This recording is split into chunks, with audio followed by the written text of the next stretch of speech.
Big boss के घर से बाहर निकलने के बाद कविता कौशिक ने पहली बार अपना इंटरव्यू दिया है। कविता बिग बॉस सीजन 14 की काफी कंट्रोवर्शियल कंटेस्टेंट रही और एक ऐसी कंटेस्टेंट रही जो अपने आप वॉकआउट कर गई थी। रुबीना से उनकी लड़ाई हुई थी। अभिनव के ऊपर उन्होंने कई सारे आरोप लगाए थे। वो अपने पति के साथ वीकेंड के वार में आई थी, जहां पर सलमान ने इन दोनों कपल्स को आमने सामने कर दिया था। क्या बोला है अब कविता ने अभिनव और रुबीना पर, चलिए बताती हूँ आपको। But in case if you have not subscribe to my channel, do subscribe to Desi Patakha to know all the latest update of Bigg Boss season 14। यहाँ पर उनसे पूछा गया कि रुबीना और अभिनव, आप सब जो है फ्रेंड्स थे बिग बॉस सीजन 14 में जाने से पहले, पर नाउ थिंग्स हैव सोड, अब चीजें खराब हो गई हैं। स्पेशली उसके बाद जब आपके पति रोनित बिस्वास ने ट्वीट करा अभिनव और आपके अतीत को लेकर, और ये लिखा गया कि अभिनव ने आपको ड्रिंक करके मैसेजेस भेजे रात को। तो आपको लगता है कि क्या अब आप लोगों का कभी पैचअप होगा? तो इस पर कहती हैं कविता कि मैं रुबीना को नहीं जानती, पर हाँ मैं अभिनव को जानती थी और जो कुछ भी हुआ वो काफी दुखदाई था। मैं किसी को ब्लेम नहीं करूंगी। मेरे हस्बैंड जो रौनित हैं उनको काफी हेल्पलेस लगा था जब उन्होंने अली गौनी को एक बॉक्स को किक करते हुए देखा था, जिसकी वजह से मेरे पैर में और आर्म में लग गई थी।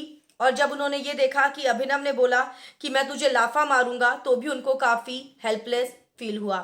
जब मैंने वॉकआउट करा तो रौनित ने ट्विटर पर ट्वीट कर दिया और उसने हमारी जो कन्वर्सेशन हुई थी अभिनव के साथ, जो मेरी कन्वर्सेशन हुई थी अभिनव के साथ, वो बता दी। Where I told him about an unpleasant experience of how our friendship has ended in the past. तो उन्होंने यहाँ पर क्लियर कर दिया है कि उन्होंने वो सारी कन्वर्सेशन जो मेरी और अभिनव की थी, जिस तरह से हमारा अनप्लेजेंट एक्सपीरियंस रहा था, अच्छा एक्सपीरियंस नहीं रहा था दोस्ती का, और कैसे उसका अंत हुआ था, वो सब कुछ रौनित ने बता दिया। लेकिन बाद में उसने डिलीट कर दिया क्योंकि उसने वो सब गुस्से में करा था। और उन्होंने ये भी लिखा कि it's childish and would be embarrassing for both parties to talk about a past equation और अ फाइट। ये दोनों ही पार्टीज के लिए बहुत ही बचकान होगा और बहुत ही एम्बैरेसिंग होगा इस अतीत की इक्वेशन के बारे में या उस लड़ाई के बारे में बात करना। पर यहाँ पर रौनित की फीलिंग्स को समझने की भी जरूरत है। I don't hold those messages against Abhinav. मैं उन मैसेजेस को अभिनव के अगेंस्ट नहीं होल्ड करती। Abhinav, as we all have done such stupid things, क्योंकि हम सब ने अपनी जिंदगी में गलत चीजें की हैं, स्टूपिड चीजें की हैं। I have done worse, you can make a movie on them. It's are bad to have spoken about it, however it's absolutely not a lie. ये हमारा सच था पर गलत था।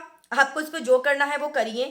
और पर ये झूठ बिल्कुल भी नहीं था। जो कुछ भी मैंने कहा वो पूरी तरह से सच था। जिसके बाद उनसे पूछा गया कि अभिनव अब जो बिग बॉस के घर से बाहर हो चुके हैं, और अगर आप लोग कभी टकरा जाएं क्योंकि आप लोगों की बिल्डिंग सेम है, तो आपका रिएक्शन क्या होगा? तो उसने ये कहा, माफ कीजिएगा, इस पर कविता ने ये कहा, उन्होंने ये कहा कि I guess we will ignore each other. हम एक दूसरे को इग्नोर करेंगे उस बिल्डिंग की ग्रेस को मेंटेन रखने के लिए। तो भाई ये था कविता कौशिक का पहला इंटरव्यू जो उन्होंने बिग बॉस के घर से बाहर निकलने के बाद बोला, और खुलकर बोला। मैं आराधना, पल पल की अपडेट्स आपके लिए देसी पटाखा पर लाती रहूंगी। आप मेरे साथ बने रहें।